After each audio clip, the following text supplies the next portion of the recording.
Hello, c'est HR, votre chroniqueur. Alors pense à partager la vidéo si elle te plaît, car aujourd'hui, format exceptionnel pour une soirée exceptionnelle, la nuit d'Halloween. Alors aujourd'hui, je vais vous parler de 13 films. 13 films d'horreur, parmi eux il y a des anciens, des films plus récents, mais avant tout, l'objectif est que vous ayez peur, que vous ayez de gros frissons, que vous soyez angoissé, que vous soyez terrifié, que vous soyez stupéfait de peur. Let's go. Bien évidemment, le premier film de ma sélection, Halloween. Rien de mieux pour fêter Halloween.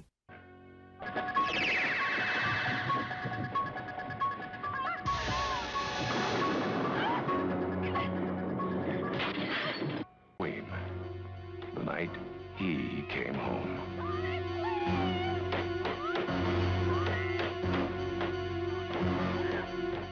Alors l'histoire d'Halloween est la suivante. Nous avons Michael Myers qui, après avoir tué sa sœur, se retrouve interné en hôpital psychiatrique. Des années plus tard, il s'évade et il recherche Laurie Strode. Dans ce film, toutes les interprétations sont parfaites. Jamie Lee Curtis est criante de vérité. On a vraiment l'impression que Michael Myers la poursuit. Donald Pleasence, qui avec ce film change radicalement de registre. D'ailleurs, il jouera plusieurs fois sous la direction de John Carpenter. On en parle un peu plus loin dans ma sélection. Et concernant la musique, toujours comme dans la majorité des films de John Carpenter, elle est composée par le réalisateur lui-même. Alors ce film de John Carpenter est devenu culte, il a traversé les décennies, il est toujours au top, c'est l'angoisse permanente. Alors oui, moi perso, j'ai une préférence dans la filmographie de John Carpenter pour deux films qu'il a réalisés avec Kurt Russell, tout d'abord The Thing et bien évidemment Escape from New York 97. Mais ce film a traversé le temps, il est toujours à la pointe de la frayeur. Au fil des années, il y a eu de nombreuses suites inégales, il y a eu récemment une suite reboot réalisée par David Gordon Green. Et ce film est le numéro 2 de ma sélection.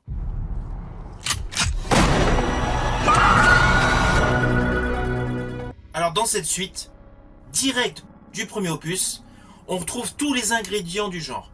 La frayeur, l'angoisse permanente et surtout le côté gore. C'est la suite indispensable au chef-d'œuvre de John Carpenter. Qui dit Halloween, on aime forcément le côté gore, le côté trash.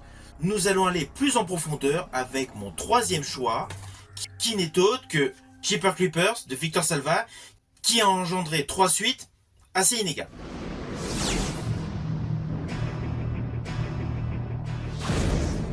What's he doing? The hell is that? He dumped something down that pipe. Wrapped in a sheet. Is this your idea of a little adventure? I'm just gonna look.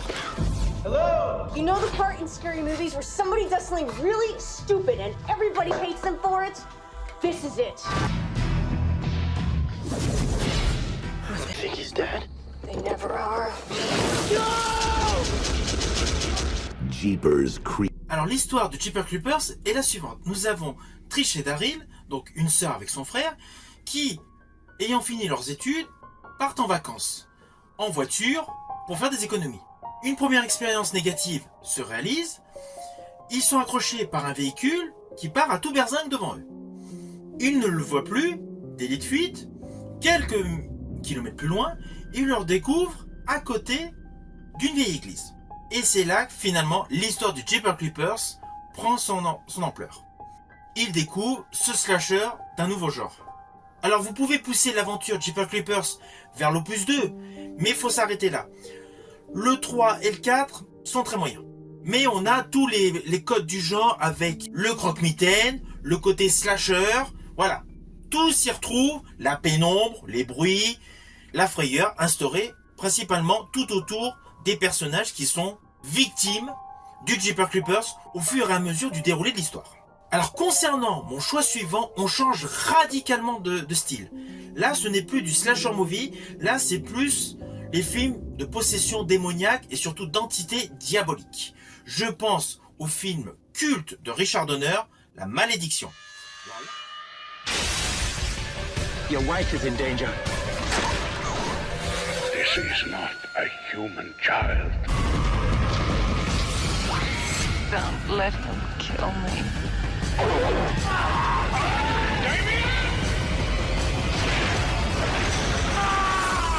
The Alors l'histoire est la suivante. Nous avons un diplomate qui n'ose pas dire à son épouse que l'enfant en fait qui est né est mort. Il décide de le remplacer par un bébé orphelin. Là s'ensuit une histoire donc d'évolution de ce fameux enfant qui n'est pas comme tous les autres. Cet enfant vous fera frémir de peur, mais surtout vous allez angoisser. Alors ce film a eu 3 suites qui sont totalement inégales. On peut regarder La Malédiction 2, mais il vaut mieux rester focalisé sur La Malédiction 1. Gregory Peck est au top de sa forme dans le rôle du diplomate. De ma sélection est Splinter. Drop the gun. You're under arrest. Get in your car. There's something out there.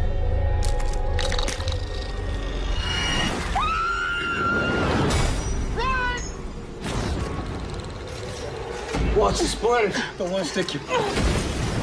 There. It's gonna get in here. It's gonna kill us. Splinter est un film peu connu du public, pourtant il était au festival de Gérardmer en 2009.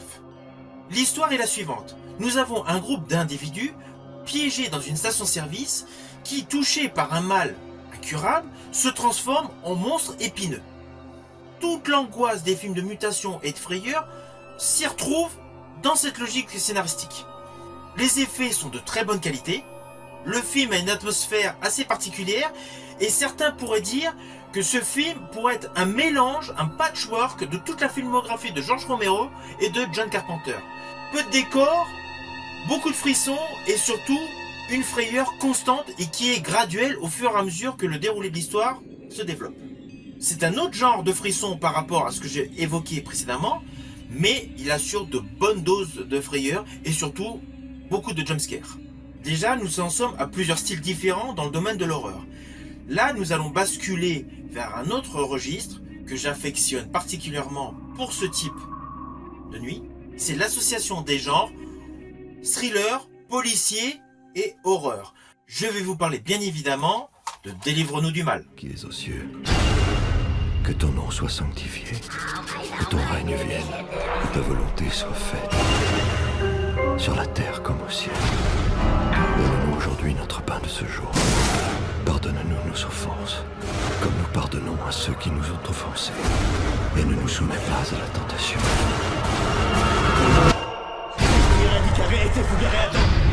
Mais délivre-nous du mal.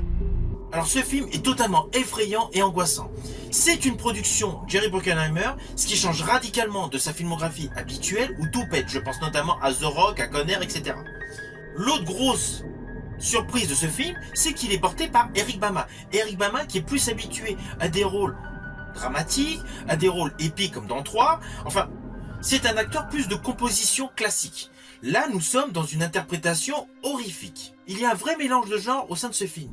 D'un côté, nous avons le côté polar, légèrement crasseux, angoissant, très nocturne, et le côté horrifique, voire style exorciste. Alors ce film est réalisé par le réalisateur de Sinister, qui était déjà un film très angoissant, mais avec celui-ci, il va beaucoup plus loin en termes de frayeur, en termes de frissons et surtout en termes d'angoisse. Les deux personnages principaux, c'est-à-dire le policier et le prêtre, sont en parfaite harmonie.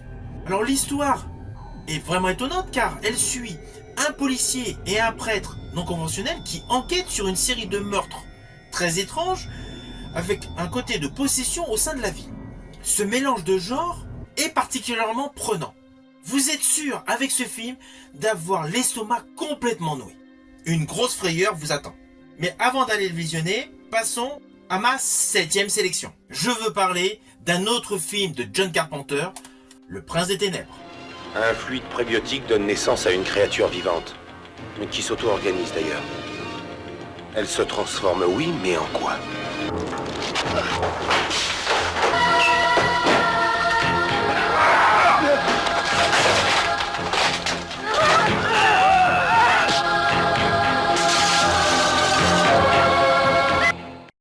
Alors l'histoire est la suivante, il y a des faits bizarres qui entourent une église désaffectée dans un quartier de Los Angeles.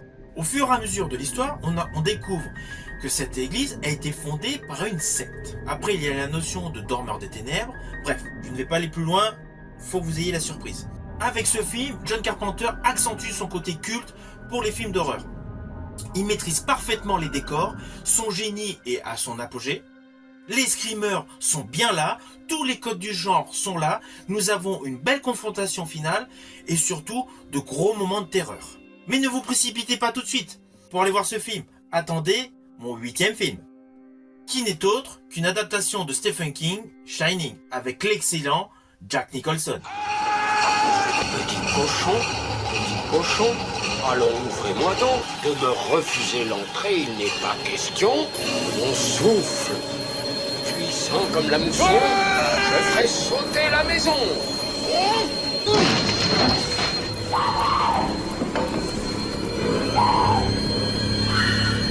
Coucou, chérie.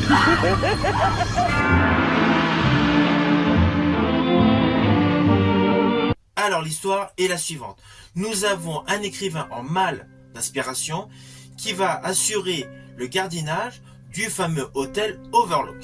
À partir de là, il est pris de folie, il converse avec des fantômes, des esprits, mentalement il explose littéralement. Il devient totalement fou. Et l'interprétation de Jack Nicholson, elle est à son paroxysme. On est obligé d'avoir la trouille en le regardant. La réalisation de Stanley Kubrick est selon moi parfaite et l'œuvre de Stephen King est magistrale. Toutes les composantes d'un bon film d'horreur sont réunies. Mais avant d'aller découvrir ou redécouvrir ce film avec Jack Nicholson, sachez que mon 9e choix porte sur la suite qui a été faite par Mike Flanagan, Dr. Sleep.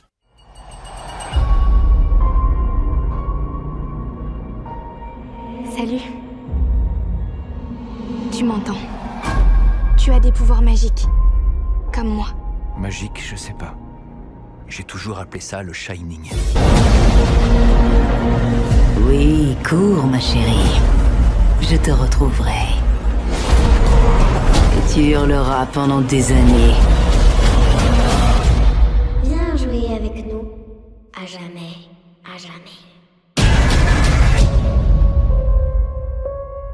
Alors dans cette suite, Ewan McGregor interprète le personnage de Danny Torrance, le gamin de Shining qui était traumatisé par Jack Nicholson. Alors l'histoire est la suivante. Danny Torrance veut reprendre sa vie en main. Il fait la connaissance d'une jeune fille qui a le Shining. À cela s'ajoute une sorte de secte menée par O'Hara. Cette secte menée par Rose O'Hara commet des crimes atroces pour se nourrir de pouvoirs psychiques que détiennent les enfants. Alors l'histoire est très surprenante. L'adaptation de Mike Flanagan respecte le livre de Stephen King. C'est un bon moment de frayeur, mais c'est une frayeur radicalement différente par rapport aux autres films que je vous ai présentés. Mais il y a une constance d'épouvante qui s'instaure à chaque fois qu'on avance dans l'histoire.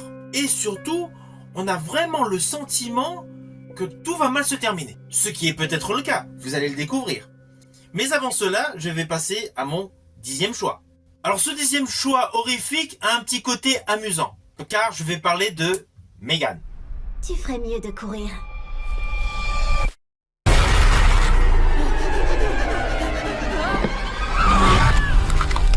Je ne laisserai rien te faire souffrir. Plus jamais. Alors l'histoire est la suivante. Nous avons une brillante roboticienne, Gemma, interprétée par Allison Williams, que vous avez pu voir dans Get Out, qui a conçu un robot parfait capable de répondre à toutes les demandes d'un enfant. Le parfait ami pour un enfant. Assez rapidement au début du film, cette roboticienne apprend que sa nièce Cathy se retrouve sans ses parents qui viennent de décéder. Elle décide donc de s'en occuper et lui met à disposition le fameux robot Megan. Ça lui permet de donner de la compagnie à sa nièce et surtout de parfaire ses recherches. C'est le point de départ. Une montée, une escalade de violence, d'horreur, avec un petit moment de rigolade, on va pas se mentir, tout le monde le sait, au moment où Megan danse dans un couloir. Mais bon, je ne vais pas donner plus de détails. Ce film a une particularité, c'est qu'il mêle le côté science-fiction avec le côté robotique et le côté frisson. On pense implicitement à la poupée Annabelle en regardant le film Megan. Assez logique, car James Wan, qui avait produit Annabelle, a écrit le scénario de Megan. Alors ce film vous permettra d'avoir vos moments de frayeur, mais étonnamment un peu de rigolade, car n'oublions pas, Halloween c'est de l'horreur et des bonbons. Il faut un côté plus léger, un côté sucré. Megan est le parfait assemblage. Passons à mon 11e choix, Jusqu'en enfer. Il vient pour moi. Écoute-moi, rien ni personne ne vient pour toi. Comment m'en débarrasser? Vous pouvez mettre fin à ce sort.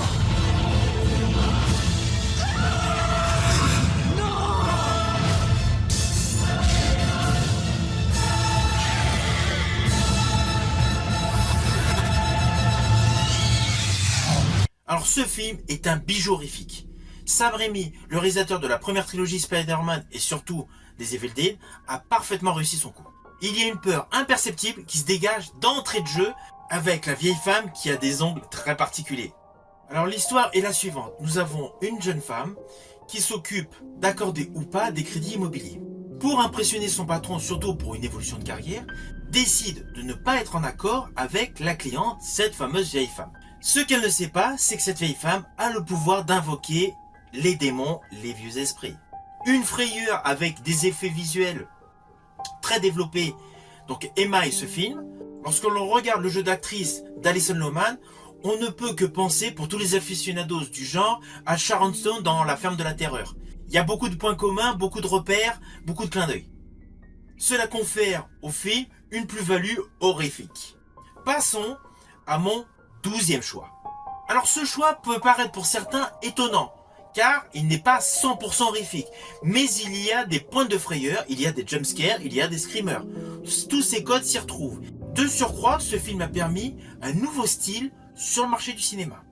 Je veux parler bien évidemment du film de Robert Harmon, Hitcher.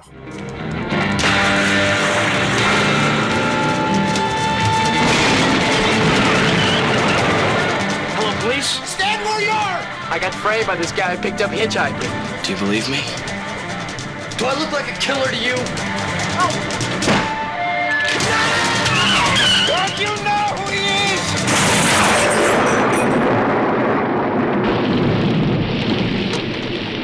My mother told me never to do this.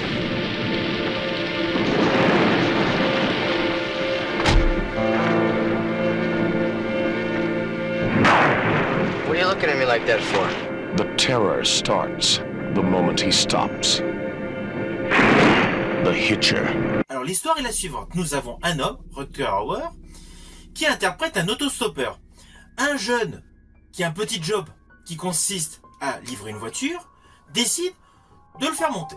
L'histoire paraît assez simple. Mais n'oublions pas, jadis il y a eu le film Duel de Steven Spielberg, où c'était juste une voiture et un camion, ça a tenu en haleine tout le monde. Et là c'est le cas.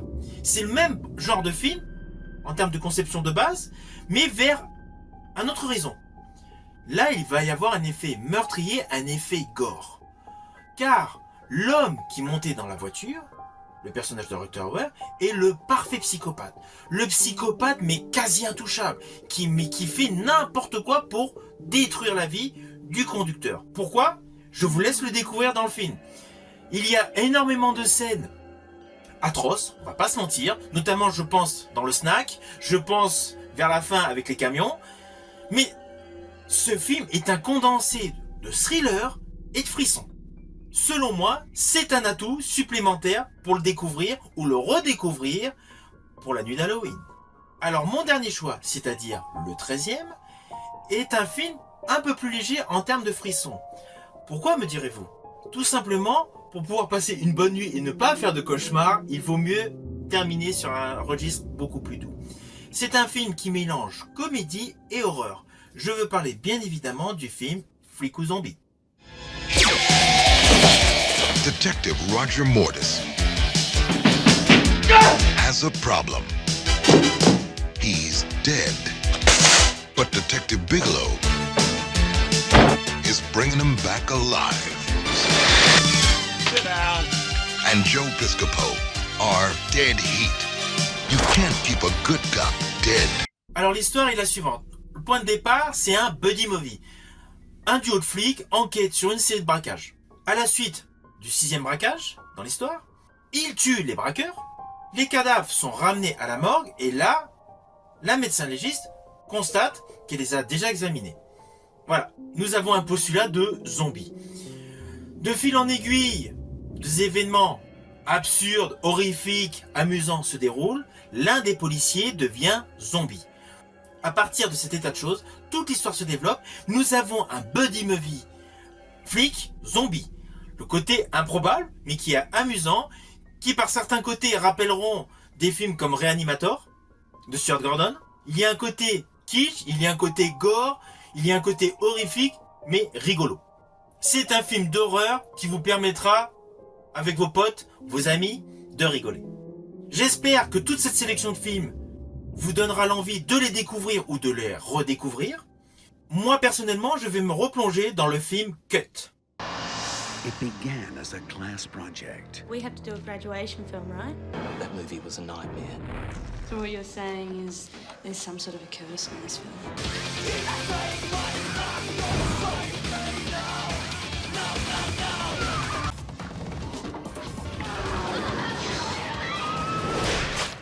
Et dans le film Urban Legend 2, car avec Cut, ce sont deux films d'horreur avec deux slashers, essentiellement sur des lieux de tournage, des montages vidéo. Petit clin d'œil, forcément. Into reality. Dude, that looks so real. Not enough blood. You don't think it was real? OJ left more blood than that on the Bronco. I'm after you again. Trust me. It's just an urban legend. Urban legend, my ass.